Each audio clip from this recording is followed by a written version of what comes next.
Welcome back नाज़रीन, हम अपनी गुफ्तगू का सिलसिला जारी रखते हैं। डॉक्टर वासी, ये बताइएगा कि एक मरीज़ है, उसको दवाएं मिल रही हैं।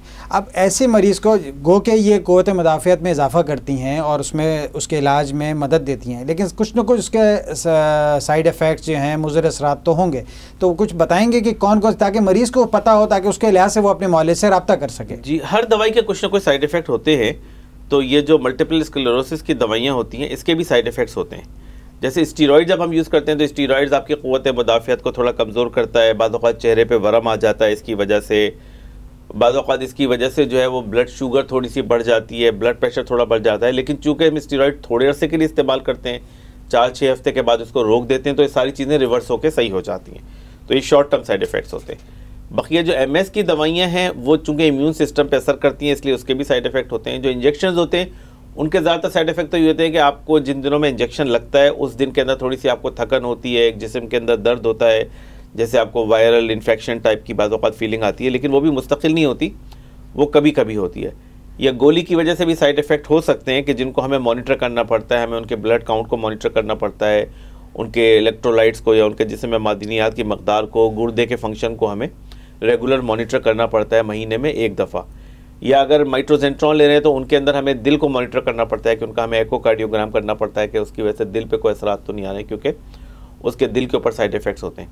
लेकिन ज़्यादातर ये वो साइड इफ़ेक्ट्स हैं कि जो रिवर्सेबल होते हैं अगर आप दवाई को रोक दें। तो एक तो ये है कि साइड इफ़ेक्ट्स होते हैं, डॉक्टर को ज़रूर चाहिए कि अपने मरीज़ को बता दें, ताकि मरीज़ को भी पहले से पता हो कि ये हो सकता है। और अगर खुदा न खास्ता साइड इफ़ेक्ट्स हों तो उसका इलाज कर सकते हैं दवाओं के ज़रिए से भी, या उन दवाइयों को रोक के आपको दूसरी दवाई दे दें, उससे भी मसला हल हो जाता है। डॉक्टर ये बताइएगा कि जैसे कि डॉक्टर वासिन ने बताया और आपने अपनी इब्तिदाई गुफ्तगू में ये बात कही है कि ये नौजवानों में या यंग एज के लोगों में ये बीमारी पाई जाती है, और दूसरा ये ख़वातीन में ये बीमारी ज़्यादा पाई जाती है। तो पहले तो ये बताइएगा कि क्या ख़वातीन अपनी रोज़मर्रा की ज़िंदगी तालीमी, चाहे ख़वातीन हो चाहे मर्द हों, वो जारी रख सकते हैं या उनको इसमें मुश्किलात दरपेश होती हैं? बिल्कुल सही आपने मलिक साहब ये सवाल किया है। डिपेंड करता है। अब ये है कि किस वक्त दवाई का इब्तिदा हुआ, किस वक्त दवाई शुरू की गई, ये बड़ा इम्पोर्टेंट है। कि अगर आप लेट उसको दवाई इंट्रोड्यूस करें या लेट दवाई शुरू करें तो डिज़ीज़ ऑलरेडी इस्टेब्लिश हो चुकी होती है, उसमें डिसेबिलिटी जो है या माजूरियत ज़्यादा होती है। अगर आप शुरुआत में जैसे फौरी तौर पे कोई मॉलेज हो, वो न्यूरोलॉजिस्ट को भेजे और इमीडिएटली उसकी ट्रीटमेंट शुरू हो जाए, तो उसमें यह है कि क्वालिटी ऑफ लाइफ यानी काम करने की कुव्वत या रूटीन्स ऑफ लाइफ आप काफ़ी अच्छी तरह आप उसको कंटिन्यू कर सकते हैं। जहाँ तक यंग लोगों का ताल्लुक है, डेफिनेटली डिपेंड करता है। आपको फुल थ्रॉटल पूरी कंप्लीट ट्रीटमेंट देनी पड़ेगी, क्योंकि वो जो भी कुछ कर रहा है, अगर स्टूडेंट है, डॉक्टर है, वो कम से कम अपना काम कर सके। सबसे पहली बात तो ये है कि जब आप ट्रीटमेंट शुरू करते हैं तो किस वक्त आपने ट्रीटमेंट शुरू की, ये बहुत इंपॉर्टेंट है। क्योंकि जो इम्यून सिस्टम जब एक्ट करता है, वो जब एक दफ़ा वो चलता रहे और आपने ट्रीटमेंट इंट्रोड्यूस नहीं की तो वो इस्टेब्लिश कर जाता है। जो जिल्द है वाइट मैटर की, जिसे माइलिन कहते हैं, वो डीमाइलिनेट हो जाती है। तो इट डिपेंड्स, वो डिपेंड करता है कि कितनी जल्दी आपने ट्रीटमेंट शुरू किया है, कितनी एज है, उसकी एक्टिविटी कितनी है, उसका आउटपुट कितना है, उसका परफॉर्मेंस कितना है। ये बहुत ज़रूरी है। एक आदमी अगर फौजी है तो उसकी परफॉर्मेंस ज़्यादा होगी, डॉक्टर है उसको काम ज़्यादा करना पड़ेगा। अगर वो खातून हाउस वाइफ है और कुछ नहीं कर रही है, उसकी क्वालिटी ऑफ लाइफ, उसका पेशा ऐसा है या जो कुछ भी करती है वो ऐसा है कि उसमें बहुत ज़्यादा आउटपुट या परफॉर्मेंस की ज़रूरत नहीं है। सबसे पहली चीज़ ये है कि किस वक्त आपने ट्रीटमेंट शुरू की और उसका पेशा क्या है, उसकी एक्टिविटी क्या है, वो उसकी परफॉर्मेंस क्या है। जवान लोगों में आपको ये ट्रीटमेंट जो है, ये कोशिश तो ये होती है कि जल्द से जल्द शुरू की जाए, और जब भी एक्यूट अटैक्स हों तो उसको उसी वक्त उसका ट्रीटमेंट किया जाए, और एक ख़ास मकदार दवाइयों की चलती रहे ताकि रिलैप्सेस ना हो। ये बड़ा इम्पोर्टेंट है। तो ये डिपेंड करता है कि तो जवान लोगों में बहुत ही ज़्यादा इंटेंसिव ट्रीटमेंट की ज़रूरत पड़ती है ताकि उनकी क्वालिटी ऑफ लाइफ मेंटेन हो। जैसे डॉक्टर आरिफ ने कहा कि जवान लोगों में मतलब ये ट्रीटमेंट जो है जारी रखना चाहिए ताकि उनकी क्वालिटी ऑफ लाइफ जो है वो बेहतर हो।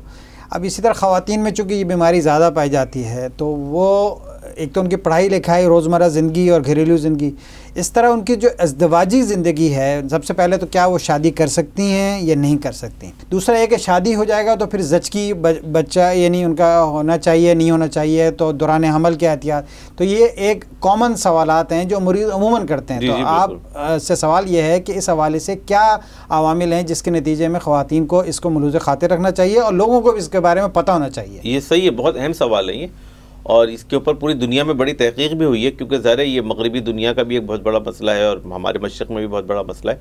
तो पहली बात तो ये है कि मल्टीपल स्क्लेरोसिस के मरीज़ एक नॉर्मल ज़िंदगी गुजार सकते हैं, जॉब, पढ़ाई, घर, तमाम चीज़ों में एक नॉर्मल ज़िंदगी गुजार सकते हैं।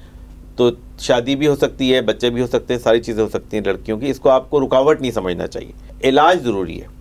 अच्छा, ज़्यादातर ये होता है कि MS के अटैक्स जो है प्रेगनेंसी में कम हो जाते हैं, ख़त्म हो जाते हैं। तो प्रेगनेंसी का एक प्रोटेक्टिव इफेक्ट होता है। अगर किसी खातून को फॉर एग्जांपल MS है भी और वो दवाई इलाज पे नहीं भी है, लेकिन ड्यूरिंग प्रेगनेंसी MS के अटैक कम हो जाते हैं, MS के अटैक की फ्रीक्वेंसी कम हो जाती है और शिद्दत भी कम हो जाती है। तीसरी बात यह कि अगर कोई खातून MS की दवाई ले रही है और प्रेग्नेंट हो गई है तो उसमें एक रिस्क तो होता है, क्योंकि ये दवाइयाँ जो हैं वो थोड़ी सी हाई रिस्क तो हैं, प्रेगनेंसी का रिस्क को बढ़ा देती हैं, लेकिन उसके बावजूद भी 90% से ज़्यादा प्रेगनेंसीज बिल्कुल नॉर्मल होती हैं। तो यानी उसका एक रिस्क तो होता है, उसको मॉनिटर करना ज़रूरी होता है अल्ट्रासाउंड के ज़रिए और टेस्ट के ज़रिए, लेकिन 90% से ज़्यादा प्रेगनेंसीज जो हैं वो अनइवेंटफुल होती हैं, बिल्कुल नॉर्मल बच्चे होते हैं, कोई प्रॉब्लम नहीं होती इसके अंदर। और इसके ऊपर बाकायदा पूरी तहकीक हुई है, पूरे रिसर्च ग्रुप्स बने हुए हैं जो प्रेगनेंसी और MS के ऊपर बने हुए हैं और जिन्होंने इसके आउटकम को रियलाइज़ किया है। तो हमारा पैगाम तो ये है कि तमाम लोग के जिनको MS हो, चाहे वो मर्द हों या ख़वातीन हो, वो जो काम करते हों वो बिलुमूम उस काम को कंटिन्यू करने काबिल हो जाते हैं। हमारे मरीज़ हैं बहुत सारे ऐसे जो डॉक्टर्स हैं, मेडिकल स्टूडेंट्स हैं, लॉयर्स हैं, गाड़ी चलाने वाले हैं, वो बिलुमूम अपनी जॉब हर चीज़ कंटिन्यू करने के काबिल हो जाते हैं। एक दफ़ा MS के अटैक से रिकवर हो जाते हैं और दवाइयाँ लेते रहते हैं और उन दवाइयों की मदद से वो अपनी नॉर्मल ज़िंदगी गुजार सकते हैं। तो होपफुली हमारे यहाँ भी कोई प्रॉब्लम नहीं होनी चाहिए किसी लड़की की शादी में या उसके जो फ्यूचर के फैमिली के प्लानिंग के अंदर, होपफुली। और अहम चीज़ ये है कि आप अपने डॉक्टर के साथ मुसलसल रब्ता रखें, बता के रखें उसको। डॉक्टर को भी चाहिए कि जब दवाई शुरू करे तो इसको सामने रख के करे कि कौन सी दवाइयाँ ऐसी हैं जो प्रेगनेंसी में ज़्यादा सेफ़ हैं एज़ कम्पेयर टू दूसरी दवाइयाँ।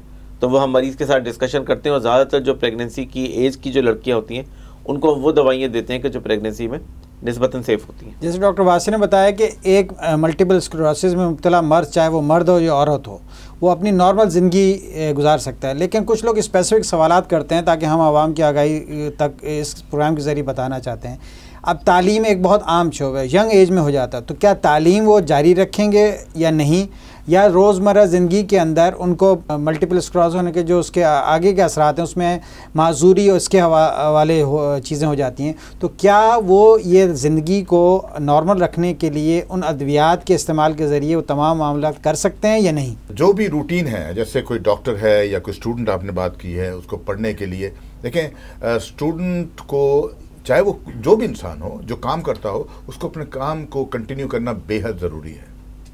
वो इसलिए भी ज़रूरी है कि उसका साइकोलॉजिकल इफेक्ट भी होता है। अगर आप काम छोड़ देंगे और घर पे बैठ जाएंगे तो वो वैसे ही साइकोलॉजिकली भी आप डिरेंज हो जाएंगे। तो सबसे इम्पॉर्टेंट बात यह है कि कोई भी काम करता हो, चाहे वो स्टूडेंट हो, पढ़ने वाला हो। दूसरी बात यह है कि मेंटली, यानी मेंटली वो इतना ज़्यादा इन्वॉल्व नहीं होता, ये इसमें ज़्यादा फिजिकल होता है, क्योंकि जिसे हम वाइट मैटर डिजीज़ कहते हैं, वाइट मैटर डिजीज़ है। तो दिमागी तौर पे समझ बूझ उसकी काफ़ी रहती है, मेंटेन रहती है, ये बड़ा इंपॉर्टेंट चीज़ है। और फिज़िकल डिसेबिलिटी जो है उसको, अच्छा दूसरी बड़ी इंपॉर्टेंट बात यह है कि जो यंग लोग होते हैं, चाहे वो बूढ़ ज़्यादा एज में भी हो जाएं, उनको अपनी फ़िज़िकल या जिस्मानी एक्टिविटी को मेंटेन रखना ज़रूरी है। और न सिर्फ दवाई के साथ physical therapy is very important.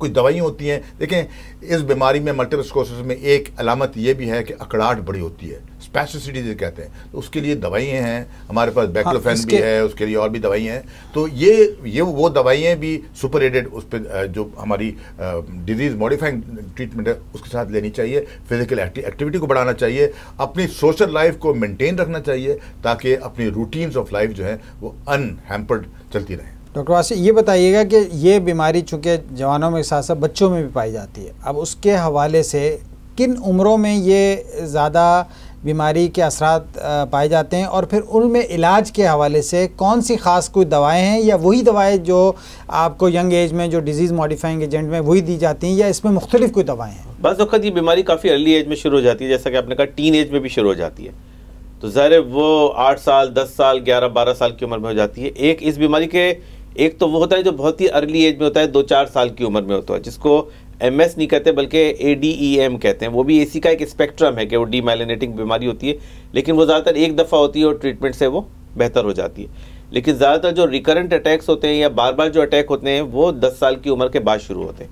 लेकिन इसका इलाज भी उसी तरह होता है जिस तरह बड़ों की बीमारी का होता है कि अगर किसी को एक्यूट अटैक हो तो उसको फिर आप स्टीरॉइड का कोर्स कराते हैं, और अगर आपको लग रहा है कि बीमारी दिमाग के अंदर काफ़ी है और दोबारा अटैक होने का भी चांसेस है तो फिर आप उनको डिजीज़ मॉडिफाइंग ट्रीटमेंट शुरू करते हैं। लेकिन पहले ज़माने में ये था कि लोग यंग 18 साल से कम उम्र से पहले दवा शुरू करते हुए थोड़ा डरते थे कि पता नहीं शुरू करनी चाहिए नहीं करनी चाहिए।